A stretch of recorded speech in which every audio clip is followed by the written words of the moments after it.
Out Loud podcast. I am Professor G, and this is once again the Real Leadership Edition. I am joined today by Kev-Innovation.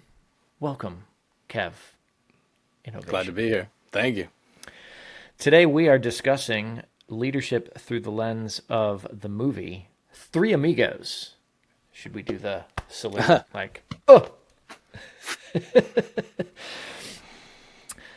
Three Amigos. So as usual, I will give a brief synopsis here, and I've got a bunch of trivia. I've got a bunch of things that I was noticing about the movie as I was watching it. We'll just try to kind of weave those in appropriately. Three Amigos was made in 1986, back in the late 1900s. It's about three out-of-work silent film stars named Lucky Day, Dusty Bottoms, and Ned Niederlander, who mistake a real-life call for help as just another acting gig. They saddle up for what they think is a performance, only to realize they're the last hope of a small Mexican village, terrorized by a ruthless bandit. Armed with bravado, blank bullets, and a little accidental courage, these amigos bumble their way into something bigger than themselves. What that synopsis is missing is that they are out of work because they tried to play hardball with the studio executive and asked for more money, and the studio executive threw them off the property. Practically naked. Practically naked, yeah. He took all their clothes were from movies that they had done. So he took all that stuff, and yes, they were practically naked. This came about. We ended up with this movie. Well, we probably would have ended up with this movie anyway. But this is another recurring theme. I haven't even talked about the stars. We'll get to the stars in a second. But this is another recurring theme, similar to Tropic Thunder and similar to some of the Toy Story elements, where you have folks that they mistake that line between reality and fantasy, and they think one thing is true, but in fact it's not. Now, unlike some of the previous movies and characters we've looked at, in this case, it is more or less accidental. I feel like, we've talked about Buzz Lightyear. Buzz was a little delusional. He thought he was Buzz Lightyear. Back in Tropic Thunder, they refused evidence that was very plain that in fact they were in a live war zone environment. In this case, there's a little bit of that, but really it's more about, oops, we all misunderstood all the things. All of this is hilariously portrayed and acted out by the comedic genius of Steve Martin, Chevy Chase, and Martin Short. Yeah. This is the first time that Steve Martin and Martin Short worked together, but not the last time. We see them again in the Father of the Bride franchise. And then now more recently in Only Murders in the Building, which I just started watching. Okay. So Lucky is played by Steve Martin. Dusty is played by Chevy Chase. Ned is played by Martin Short. There is what I am going to describe as a cameo from John Lovitz. So we've seen him in some prior movies that we've done. And also, we haven't seen him before, but Joe Montana. Oh, yeah. From, let's see, is it CSI? Not CSI. NCIS? Criminal Minds. I think it's Criminal Minds. I don't know, one of those shows. Very young actors, because this was back in 1986. So I think I'll weave in some of the trivia that I came across a little bit later. Okay. But one thing I just do want to say is I love myself a pinwheel. So there's a scene where they have this celebration in the movie, and they've got all these fireworks going off, and it's just all these pinwheels strung across and nailed up in places. And I've decided I'm just going to go ahead and go on record as saying the pinwheel is my favorite firework. All right. So the irony in this movie begins with the names of the characters. And I don't know if you picked up on this, Kev-Innovation, but the gang, there's this gang, kind of similar to what we saw in Tombstone. This gang of kind of Rough Riders that terrorizes this town of Santa Poco, which is not grammatically correct in Spanish. We can get to that in a minute too, maybe. And the leader of the gang's name is El Guapo. And his number one, his little henchman, is named Jefe. So this would be like Curly Bill being the leader of the gang in Tombstone. And then you had Johnny Ringo as his number one. Ringo. Here it's El Guapo and Jefe. The irony here is that El Guapo means handsome one in Spanish, and Jefe translates to boss, which, as we walk through some of the characterizations here, is I think really funny, because Jefe kind of takes, in fact, I guess we could start with these guys. Jefe kind of takes a lot of the leadership positions in the movie, starting with planning the boss's birthday party. Big, what, 33rd birthday party? It's really his 40th. Yep, but he doesn't want people to know that, so he, when Jefe announces, oh, we are here to celebrate El Guapo's, and there's this tense moment of silence, 33rd birthday. Right. But yeah, it's Jefe who, he prepares the party.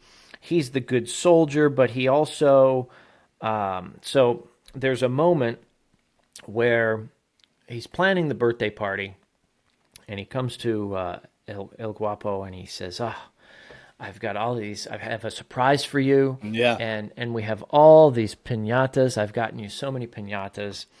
And one of the funniest lines in the movie, a line that I still quote to this day, El Guapo says, Jefe, would you say I have a plethora of piñatas? And Jefe says, oh, yes, you have a plethora. And then El Guapo says, Jefe, what does it mean to have a plethora of piñatas? And of course, he doesn't know. Right. He's just going along with the boss. So El Guapo's trying to kind of make him look stupid, or maybe feel stupid. Trap him. But then Jefe totally Flips turns it around. Yeah. Yes. I'd let you talk about it. You obviously noticed it.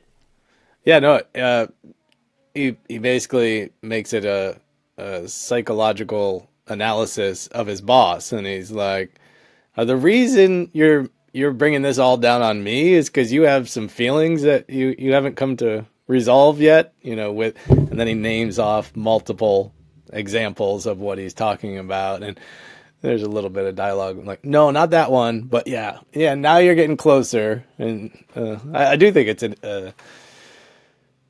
from a number two in command, really helping out the number one in command express how they're actually feeling in a more authentic way, instead of how they naturally maybe would just push it off on someone else and find the wrong thing as an escape or a scapegoat.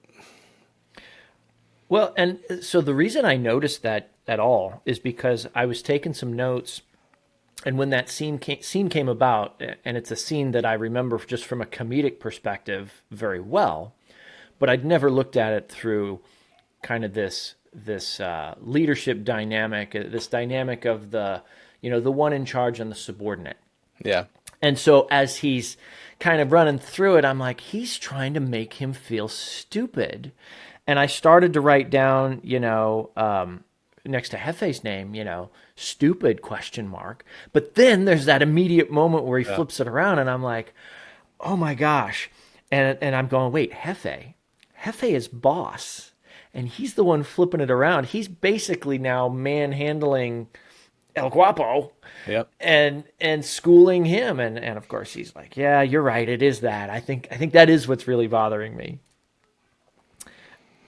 But and then at the same time, like that same moment where he has this like seemingly depth to analyze and understand what's really happening, he just turns around and says, I mean, we take things. We don't Right. like it's this counterpoint. It's like con- there's a lot going on there. Well, I think though he can be smart and have a malfunctioning moral compass at the same time. And I think that's Fair. what's happening there.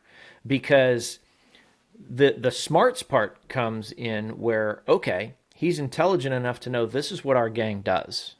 This is the pattern of behavior that Yeah. I've seen. And now you're talking to me about, well, no, I'm not just going to go take. And he goes, no, this is what we do. Now, of course, that's not right. So he's lacking that. Yeah. He's lacking the rudder on the morality part of it. But Hefe, I think, is smarter than one might initially think, especially if you're just queuing off of Yeah. what El Guapo is saying or doing.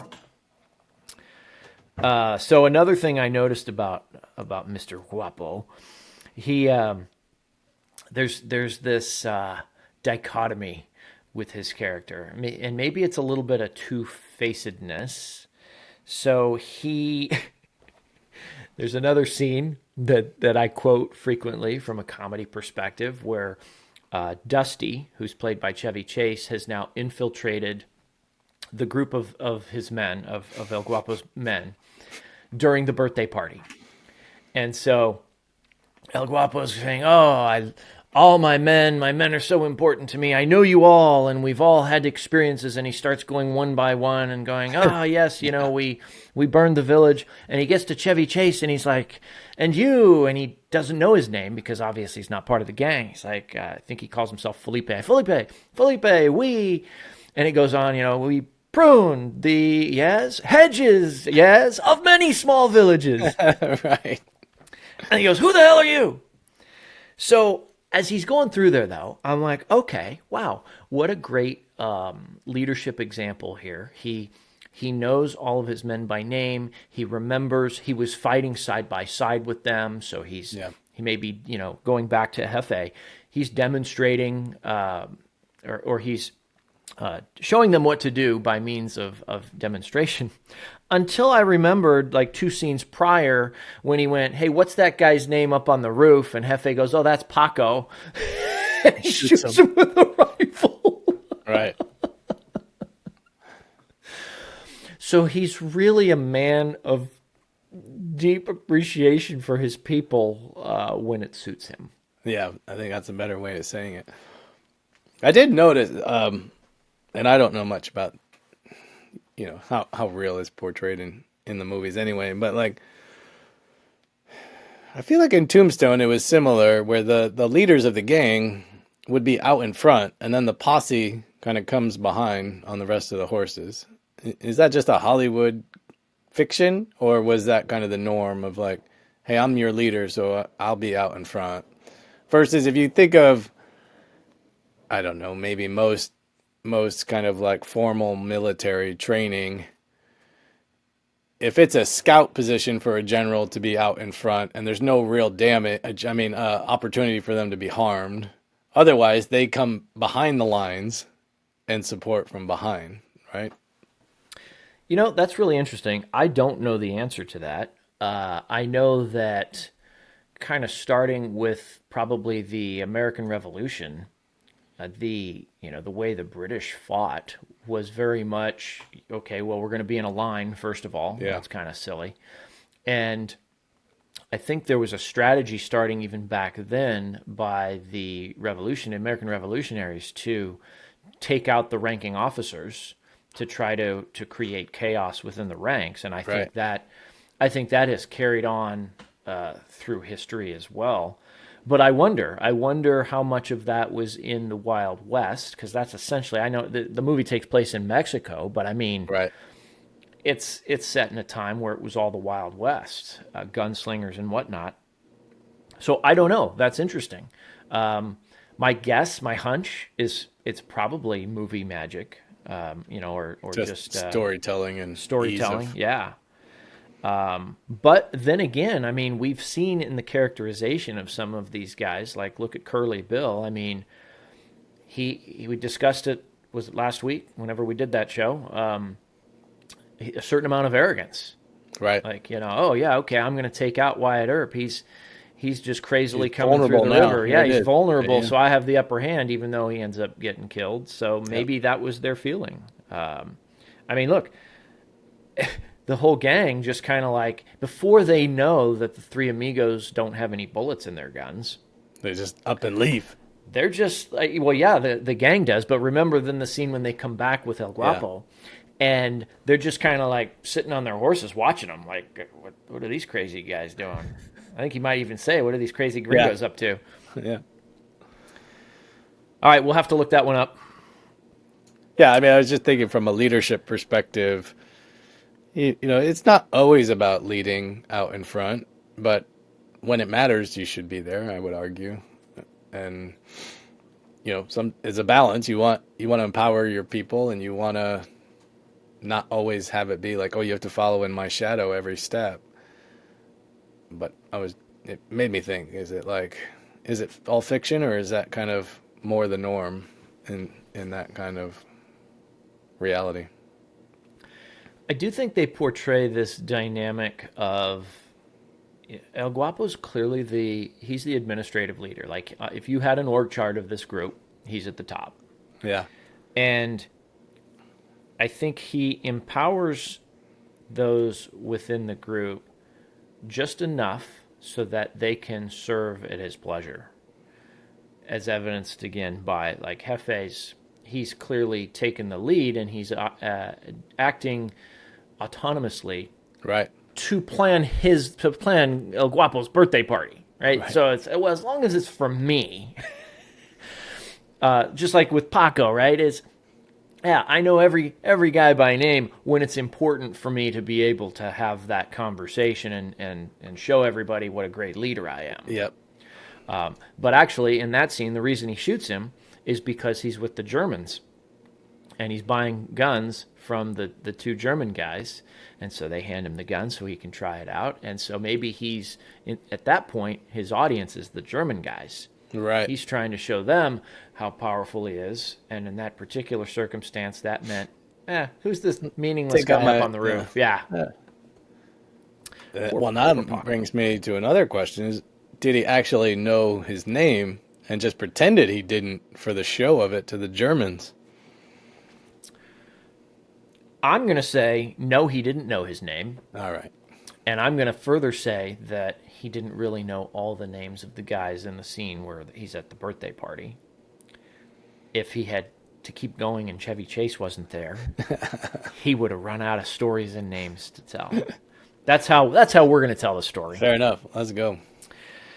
Let's before we get to the Three Amigos, Yeah. let's talk about Carmen. Well, real quick, while we're still talking about the bad side, Yeah.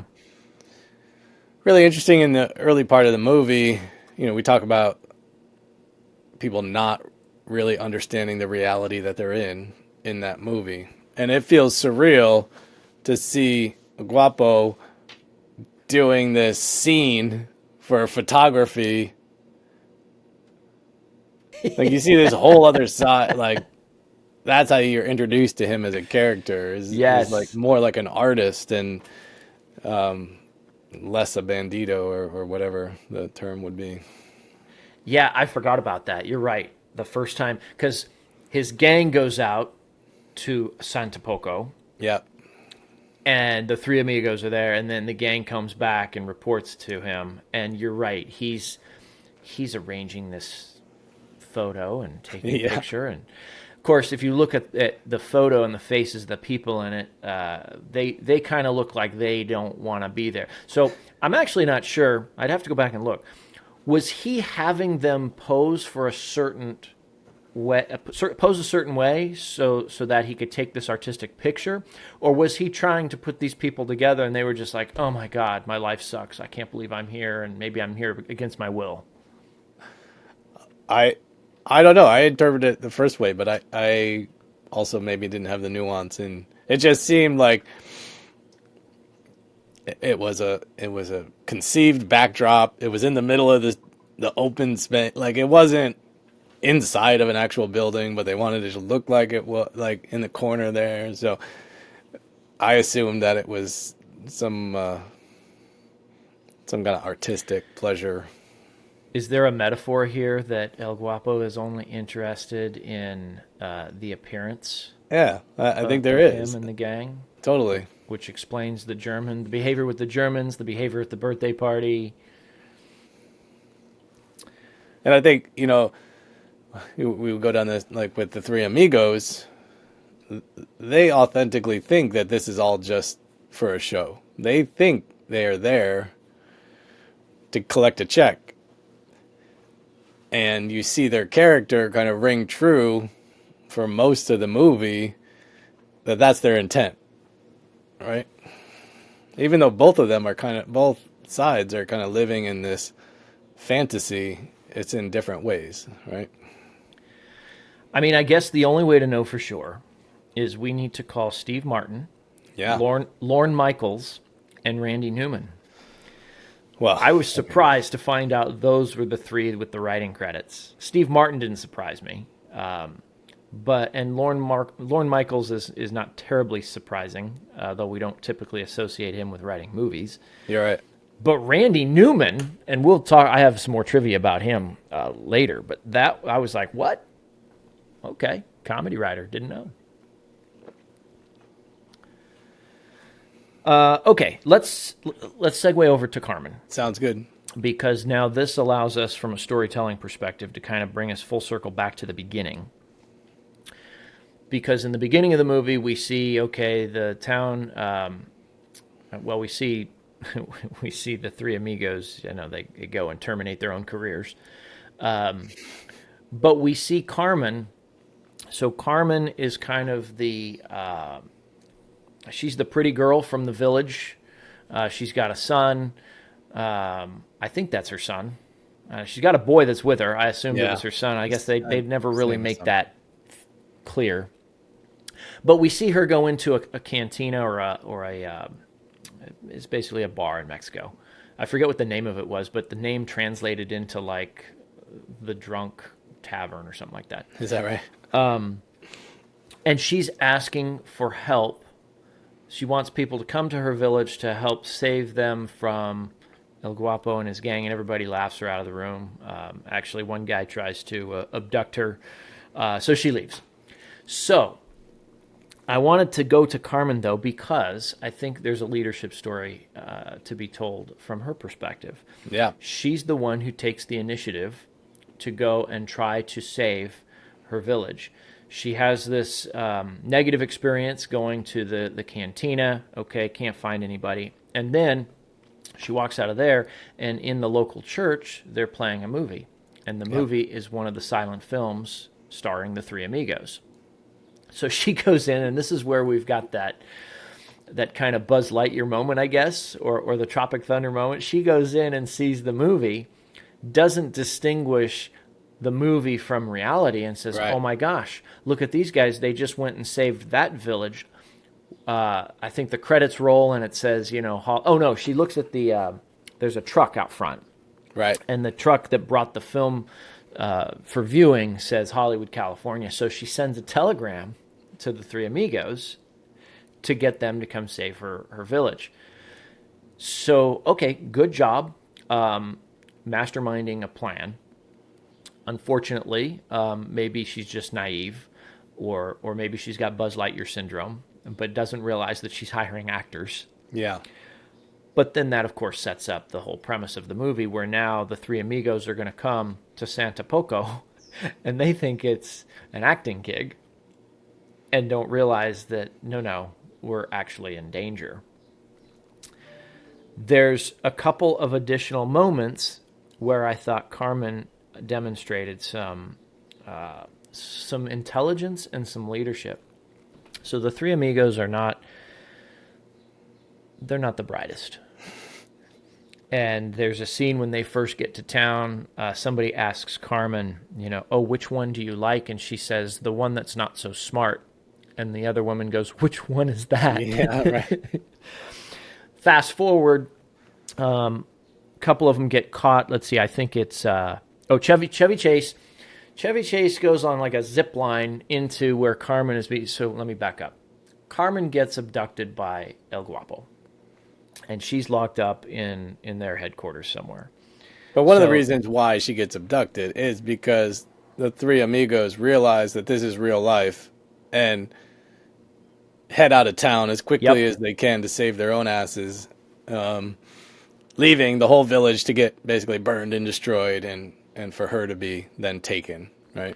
Yes, a beautiful example of strong leadership. As soon as they realize they're in real danger, they're like, let's go home. All the bravado and all the right showmanship. They're like crying. And that's the only reason that he lets him go is because he won't kill a whimpering, well, I forget if he says woman or something, but he implies that they're not men. They're not men, and so there's no satisfaction in killing them if they're not men, basically. So go on and get out of here. And then they subsequently take Carmen. Yep. Because she is the beautiful damsel in distress, or now at least becomes that. So the Three Amigos, and we'll get to how they come around here in a minute to deciding to stay and fight, but they launch a rescue mission, and during the rescue mission, she is in the house with Dusty, who's played by Chevy Chase, and Dusty does not have good ideas. In fact, he says, don't worry, we have a plan. And she goes, okay, great, what is it? He goes, well, we're going to sneak into the village, and we're going to find you. And she goes, yes. He goes, well, we didn't really think that part was going to work, so we never got any further in the planning. Right. She immediately takes over. Dusty has to take out a guard, and he can't do it. He's got his gun, and he's going to whack him upside the head. He goes up and he taps him. And she just grabs the gun and whacks the guy upside the head, knocks him out. He was already asleep, but now she's knocked out. And then she goes, change into his clothes so that you fit in. And he's like, great idea. So she's the one who, from the beginning, she's like, okay, I got to save my village. Yep. She goes and finds the Three Amigos. She hired the wrong guys by mistake. But now, even still, okay, she's still trying to keep this mission moving forward. Yeah.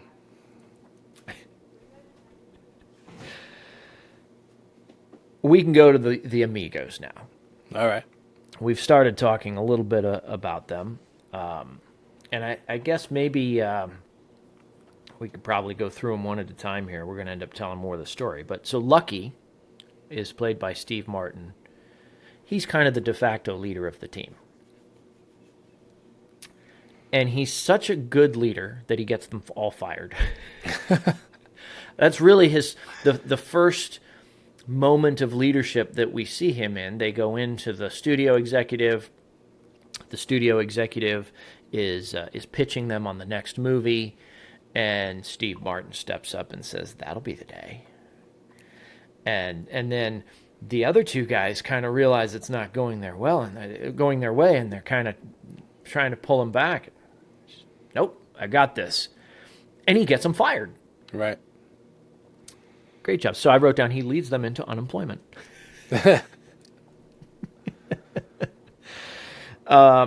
He is the one that now when they get to Santa Poco and after they have their first encounter with the gang and then El Guapo comes back with the bigger gang, he's the one who realizes, oh, it's real, and goes out and is the spokesperson for the Three Amigos. And then in kind of a moment of, I guess, again, more comedic irony, later on now they're getting ready to to have the big showdown, and he goes into like voiceover mode almost. All of us have an El Guapo to face. Oh, yeah, yeah. But in our case, it's Our El the Guapo actual is El El Guapo. Guapo. I guess all of that is to say he's the de facto leader of the group, but he's kind of a caricature of what a leader is. He's almost like a Michael Scott. Yeah. Maybe a little less so, but yeah. I mean, he doesn't go after the things that he thinks people should do as much as the way Michael Scott does. But he definitely, I guess it's almost buffoonish in the way that things unfold. Now I don't know what I wrote down there. Why did I write that? I don't know. Can't read my own writing. So now Dusty, let's go back to Dusty. Dusty played by Chevy Chase. He is, okay, maybe he's the buffoon. Or just he's the one on the team that every team has a weakest link. He's kind of it. He just can't succeed in spite of himself, except for the occasions when he happens to get lucky. Yeah. Which again kind of goes back to I don't even know which leader it would be, but we've talked before about, well, you've got these people that they rise beyond the level of their competence, but they get lucky every now and then, and often enough that they're able to maintain their positions. And I mean, here's the examples I've got. They're trying to get to El Guapo's hideout, and so they have to go through the desert. They have to go through the desert, and they have to follow the instructions. Oh. And so they're at the singing bush, and they've got to recite the lines and shoot into the air, so that the invisible swordsman will reveal himself to them. And so Lucky goes first. Steve Martin does his thing, and then Martin Short does his thing, and now it's Dusty's turn, and so he reads the line, and then he's kind of like half-assing it and fires the gun, but he fires it sideways instead of up, and he shoots the invisible swordsman. I go, great, you killed him. Yep. Then they get to the fortress, or they get to the house, whatever you call it, wherever El Guapo was. They get there, and they're all talking and strategizing about, okay, there's a guard up there. What should we do? What should we do? And Dusty just picks up a rock and throws it up there. He was supposed to create a distraction, a diversion, but instead he just throws it right at the guy's head and happens to knock him out. This is why I say sometimes he gets lucky. But like they weren't done strategizing, and he just goes off and does whatever. I already talked about he gets to Carmen. He's really got no plan. He literally rushed in where angels fear to tread. And then he throws down his gun. When was that? He throws down his gun. Oh! When they get the jump on the guys, this is, I think, towards the end of the birthday party scene where they're trying to break out of there. And now Steve Martin had gotten loose. So Lucky is up, and he's got the high ground, and he's got them pretty much all at gunpoint, and he shouts down, and he goes, okay, everybody throw down your guns. And Dusty and he does it too. Throws down his gun, which, is kind of like slapstick comedy 101. We've seen that scene in other movies before. But it goes back to, of course, it had to be Dusty. He's the group idiot. But also, even on the desert scene when they're on the horses, the other two completely out of water, parched, like literally drinking sand out of the canteen, and then he's just chugging it all down, just like getting half of it all down the front of him, running down, and just like having that resource, but having no awareness of the other two, right? Yeah, that's it. Exactly. I mean, in modern language, we would say he has low emotional intelligence. He does not understand what's going on around him. Yeah. And it's funny as hell. I've used that line before too. He's got water coming out of the canteen. He's like putting it all over his face. He's swishing it in his Yeah. mouth and then spitting it out. And then he tosses it down. And then the funny part, he takes out like this little Carmax container and he's putting the Puts lip on his, balm on. And he looks over at the other two who are staring at him. He goes, lip balm? yeah, yeah. As if that's the thing. Going back to what you just said, he's totally oblivious. Right. No, they don't want the lip balm, dum dum. They Yeah. wanted the water that you just threw down on the ground that's now spilling out all over the dry sound. Oh, that was great. No, that's all right. So Dusty, low emotional intelligence, doesn't understand what's going on, oblivious. And that brings us to Ned. So, what do you have to say about Ned? I've got some things, but I'll let you start. Well, I mean, he played pilot in a movie, so he's an aerospace connection. So obviously, there's major score there. No, I mean, I think he's probably the most authentic leader of the bunch. Is the way that I would call Ned out. He kind of recognizes things for what they are. He doesn't always. He's not necessarily looking to be the leader, but he certainly is the one that gets them to realize, like, I'm drawing a line in the sand, literally, and I'm on this side.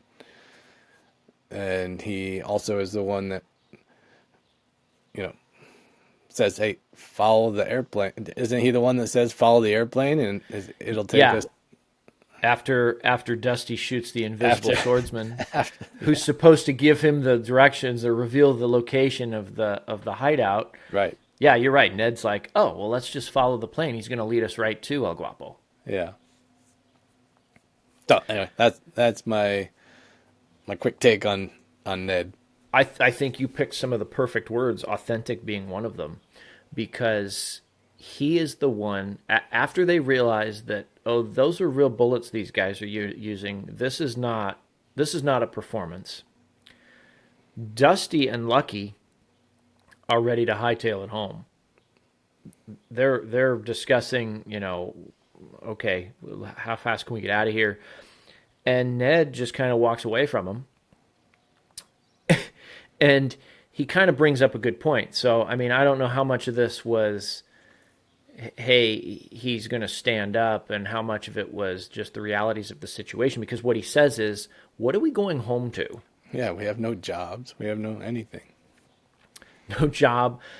He goes down a whole list. We have no money, no job, no money, no place to live, no women, no clothes. Like, he just keeps going and going and going. And he's like, oh, I would, but we could die, I think is what one of them says. And that's when I think maybe the, perhaps the valor comes in, and he says, well, look, you know what? Fine. Let's at least go fight him. Yep. So I like Ned. I like Ned for that scene. He's underrated. Like I said, Lucky, Steve Martin's character, is clearly the de facto leader. Dusty's kind of the bumbling buffoon, and Ned he's the only one who's kind of got that true north, and he keeps bringing it back. I do think there's, just from I don't know, stereotypes, but Chevy Chase is the tallest of the three, and so, like, in leadership, tall former athletes, typically have a strong transition to leadership in the corporate world. And, oftentimes the shortest statured people are seen to have, like, when they are in leadership positions, you often hear this Napoleon complex where, they've got something extra to prove because of their physical stature or lack thereof or whatever. And it's like, I think we see it in this movie is like a natural counter to those stereotypes, in that, Ned isn't trying, like, you don't get the sense at any point in the movie that Ned's trying to prove something because he's the shortest of the three, right? I totally didn't even pick up on that but I think you're right.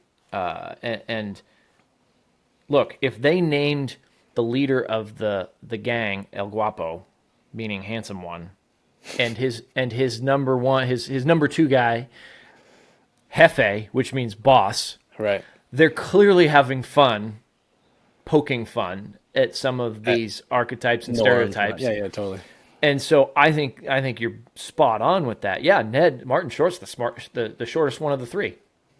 Chevy Chase is the tallest one, and he's playing the kind of the bumbling idiot. So here's some interesting. Let's go into some of the trivia, All right. and let's see if maybe this explains why they did some of the things. So these three were not the original choices. Oh, wow. Hold on, I'm trying to find my cheat sheet This here. is what makes a classic, is like you can't imagine it being done by anybody else, right? So obviously Steve Martin wrote the film, so he was going to be in it. But it was originally Steve Martin, Dan Aykroyd, and John Belushi. So I'm just in my head thinking, okay, Dan Aykroyd fits for Chevy Chase in terms of the height, and John Belushi It was shorter, right? Yeah, yeah. And then at various points, Bill Murray, Robin Williams, and even Rick Moranis were considered. Oh, wow. And I think I have here who they were considered for. Does it say when the idea was originally written versus when it actually got produced in 86? I don't remember reading that. I don't remember reading that. I do know that. So Steven Spielberg Steven Spielberg considered directing the film, and I didn't talk about the director, did I? So the movie was directed by John Landis. That's right. All right, there's all kinds of connections here. Let's get to John Landis in a second. So Steven Spielberg considered directing the film, but instead decided to do E.T., which came out in 1982. So if he chose to do E.T. in 1982 instead, and Three Amigos came out in 1986, they must have been talking about Three Amigos back in 81. Yeah. His choices for the roles were Steve Martin as Lucky, Bill Murray as Dusty, and Robin Williams as Ned. Okay, so I think that also tracks. Yep. They were looking for somebody tall to play Dusty and somebody short to play Ned. Yeah, I think so. John Candy was offered the role of Ned, but turned it down due to his inability to ride a horse. For those of you that are not aware, John Candy is no longer with us, and he was a big man. So, okay, let's go back to John Landis directed the film. He did not finish high school and started working for the studios in the mailroom before going on to produce the Blues Brothers. So there's kind of that connection back to some of the actors I just mentioned. Right. And Saturday Night Live. Lorne Michaels. And Lorne Michaels, Saturday Night Live. John Landis also produced and directed Michael Jackson's Thriller music video. He also did Spies. He directed Spies Like Us, so Awesome it's movie. another Chevy again. connection to Chevy Chase, right? That might be on our short list. And then Beverly Hills Cop 3. Let's see. What else do I have? Oh, trivia. I think I had some more trivia. Let's go back here.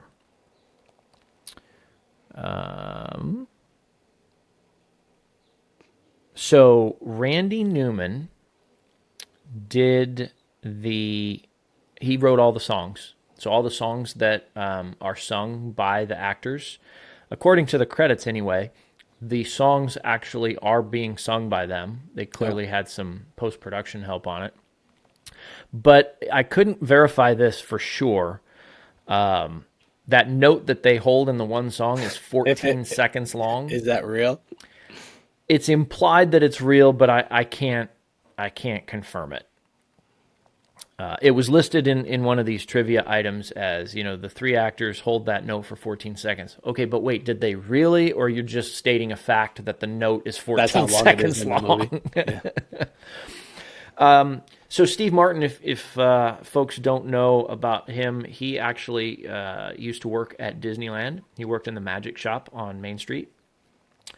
And so the lasso tricks that he does in the movie, he actually learned while working at the magic shop at Disneyland as a teenager. Didn't know. This one, I kind of figured the bats that they are eating when they're at the camp out, the bats is actually fried bacon served on skewers. As they were eating it, I'm like, I bet that's bacon. But let's go back to Randy Newman here. So Randy Newman wrote the songs, and Randy Newman is also the voice of the Singing Bush. Oh, okay. Yeah. So he goes from Singing Bush to Toy Story and, all the Pixar music that he's done. Years later, of course. Right. Decades, maybe even. All right. Let's see. I think I've covered all the things that I had. You got anything else? No, I thank you for picking this one though, because it's been a long time since I had seen it, and I loved it as a kid. And as I was watching, I was immediately back in Cooperstown, New York, where I first watched it and got to relive a little childhood. So appreciate that. That's part of the power of cinema, right? This is one of my all-time favorite comedy movies. It might even be up there on just my top 5 list. Tombstone's obviously on there as well, but I mean, like I've alluded to, I quote so many things from this movie today. Like just in regular life, Yeah. one of my kids needs some chapstick and lip balm. Very entertaining movie. Highly recommend it to anybody who hasn't had the opportunity to see it yet. Where should we go next? I've got a couple things on my list. Yeah, But, we talk about quotable movies. One that I quote, I feel like nearly daily, but maybe that's an over-exaggeration. But Dumb and Dumber, and there's some interesting leadership stuff in there. Another one, also highly quoted in my world, even more lighthearted than, I don't know, maybe it just fits in the same category of Three Amigos and Dumb and Dumber, but like Zoolander is another one that I think there's some authentic kind of leadership things to explore there.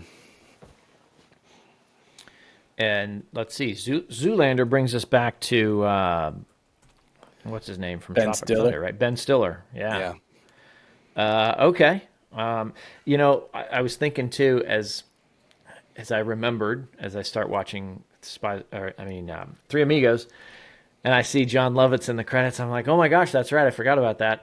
We're going to be able to do 3 degrees of real leadership with Lead Out Loud here, because we're seeing these actors and their connections to one another, which is interesting.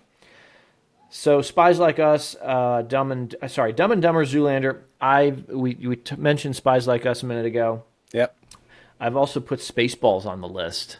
So that was on my you should watch this next after I finished watching Three Amigos. Yeah, we were clearly watching on the same streaming service, Yep. and they have similar profiles set up for us, I guess. Okay, I will decide, and we will announce at the start of the next episode. If it is Spaceballs, we just gave a hint onto John Candy, and he has a very good role in Spaceballs. I mean, that's another. Well, actually, there's a lot of the people we just mentioned in that movie. Rick Moranis, Yeah, Rick. is in that movie, so he was on the short list for this film. He retired from acting, by the way. I don't know if you knew that. No, I didn't. That's why we haven't seen him. I'm trying to remember who else that we've mentioned is in that. It doesn't matter. We'll be pleasantly surprised when we watch I will it say again. that I did try and re-watch that and didn't find it as timeless as Three Amigos. Okay. I mean, maybe that's a topic of discussion too. Yeah. Okay, cool. Well, we'll figure it out. And in the meantime, folks can head over to lolpodcast.com, or is it .net? I did this last time too. It is .net. lolpodcast.net takes you to the podcast page where you can see all the old episodes. You can, of course, go to your favorite podcasting platform as well. But lolworkshop.com is a .com, and that's where I have all kinds of various content, free and paid, and opportunities to get leadership development workshops for your team members if you would like. So check all that out, and we will see you next time. Thank you, Kev-Innovation, for being with us again this Pleasure. week. Always love this. Thanks. Professor G, and we'll see you later.